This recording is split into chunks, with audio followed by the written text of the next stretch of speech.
各位翻嚟新聞時間，3號強風信號生效，至少維持到聽日中午。天文台話，強烈熱帶風暴蝴蝶已經減弱為熱帶風暴，除非強烈熱帶風暴蝴蝶維持較高強度並且靠近珠江口，否則改發8號信號嘅機會甚低。喺3號強風信號下，本港全日都天陰陰，部分地區未有落雨。但風勢增強，唔少市民趁天氣涼爽外出做運動。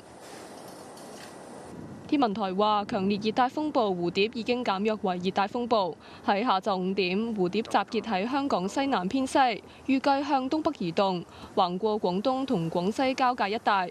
預計聽朝早會喺本港西北約300公里掠過。3號強風信號會至少維持到聽日中午。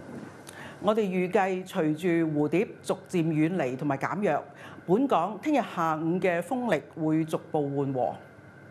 除非蝴蝶喺廣東內陸維持較高嘅強度，並且採取較為接近珠江口嘅路徑，否則改發8號信號嘅機會甚低。蝴蝶嘅外圍雨帶正係為廣東沿岸係帶嚟狂風驟雨。同蝴蝶相關嘅雨帶，聽日仍然會影響珠江口一帶。天文台又提醒，蝴蝶下個星期1同星期2雖然已經逐漸消散，但仍然會為廣東沿岸帶嚟大驟雨。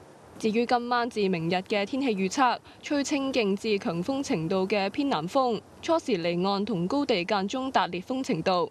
聽日下午風勢逐步緩和。下個星期初天氣仍然不穩，雨勢有時頗大，要到下個星期中後期驟雨減少，天色會好轉。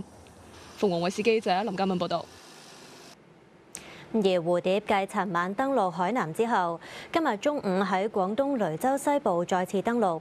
中央氣象台發布颱風橙色預警，受風暴影響，廣東、廣西、海南等地天氣會持續不穩。今年首個風暴蝴蝶中午喺廣東雷州再度登陸之後，鄰近嘅湛江、瑞溪縣颳起大風同落雨，當地發布颱風紅色預警，防風應急響應亦都提升到2級。湛江全市嘅中小學同幼兒園停課，預計未來1日雨量將會超過200毫米，雨勢亦都會波及茂名等多個縣市。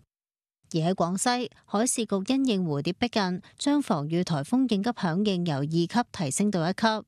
北海市所有嘅漁船回港避風，應急救援力量隨時待命。全市學校停課，景區亦都要關閉。蝴蝶係喺中午大約12點半，以強烈熱帶風暴嘅級數喺廣東西部沿海再次登陸。預料之後會以時速20幾公里向東北方向移動，橫過廣東同廣西交界一帶，強度逐漸減弱。至於蝴蝶前1日首度登陸吹襲海南島嘅時候，就為當地多處帶嚟災情，有大樹被吹冧，有汽車喺公路因為暴雨引發水浸而被困，司機要由消防員救出。